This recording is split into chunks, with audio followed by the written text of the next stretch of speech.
My name is Marcia Ann Guissinger Moser. I was born in Magnolia, Arkansas. I lived there till I was 12 years old when we moved to Baton Rouge. After I'm married, I'm a product of the Great Depression. I was born in 1932 when the bottom had hit everything. My father lost his job in Tennessee, lost everything he owned, and the family was able to move to Magnolia, Arkansas, where my grandfather had a farm that they could live on. My father was from Brooklyn, New York, and he was an engineer. He didn't know anything about farming. My mother grew up on a farm, so she had to make a living for the family. When my father was able to get work, it was always out of town. My mother never let us believe that we were poor. She said, we're not poor. We don't have a lot of things, but we have minds, and we have education. We have the ability to get education, and that's wealth to us. Most of our food came from the farm. My mother grew it, canned it. I guess she had a cow. So we had that produced our milk, and we'd have animals. We'd have raise hogs, pigs on the farm, and we'd slaughter those.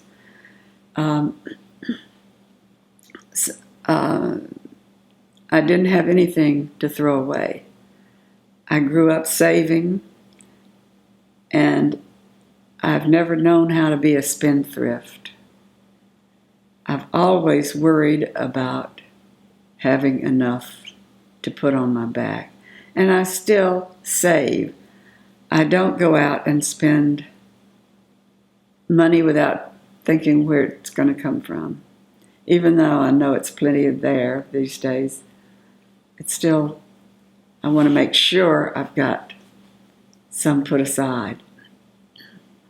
With my mother making the living and not being able to spend a lot of time with her children, with me especially, I didn't have very many friends living way out in the country, no playmates. I learned to entertain myself. Therefore, I've never been a lonely person. I've been kind of a loner, as a matter of fact. Not something I'm proud of, but that's the way I grew up, and it's been my way of life pretty much ever since. Have grown out of that in the past few years, however. Communicating with other people has always been a weakness. And although people listen to me a lot today, I still have trouble communicating with people. And I guess that's my biggest weakness. One I would like to, it's one over the years I've tried to change, but it's still a weakness. It's been kind of surprising to learn over the years that I really do have strengths, and that people do listen to me these days. I have strengths in volunteerism. People look to me to help them get money. I think other people would be able to answer that question better than I can. What do I love? Oh, I love life. And I love a beautiful spring day with flowers. I love flowers. I love mountains. I like to be in the mountains. I like to ski. I can't do these things now. I love my family. I love my dog. I love my husband. And I love my mother, which I did not let her know that nearly enough. I love lots of things. Love my friends. I love seeing, excuse me, I love seeing people be successful in things that are important to help the world go round. I have two heroes. Both of them, first name is Roger. I grew up with my brother Roger as my hero and my mentor. He was just a wonderful, wonderful person, and he was perceived to be a wonderful, wonderful person by everybody he ever came in contact with. My other hero is my husband Roger, who I've never felt like I could live up to his standards. Excuse me.